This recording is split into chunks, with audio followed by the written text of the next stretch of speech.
Hey, greetings everybody. Just wanted to make a quick little video showing you a flower arrangement that we have post-winter. We just made our first spring season purchase of flowers, and we have a little side yard here, and we're going to be planting some petunias and some spikes into our side yard planters that you can see here. So here's what the area looks like obviously after the winter, and we're going to be also putting some in here.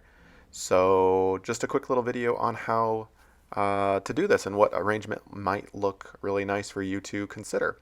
So obviously we dug up everything and de-weeded and also put a fresh layer of soil on, kind of mulched it up and mixed it up, loosened all that compacted soil up. And then we have some spikes here that we purchased separately, so we'll go ahead and plant those.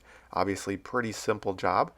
Just take them from their little containers, and handy little tip, if you dip it into water beforehand, things go in a little easier, and you guarantee those roots are wet underneath there. And obviously you'll water it afterwards, but just to be sure. And so we'll plant the petunias one by one in a little arrangement, as you can see here on the screen, with the center spike in the middle.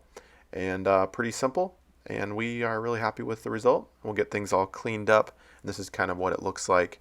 Kind of a rainy day, but you can see there, obviously looks a lot better than it did before. So that's about it. Thank you so much, and hopefully this video has been helpful.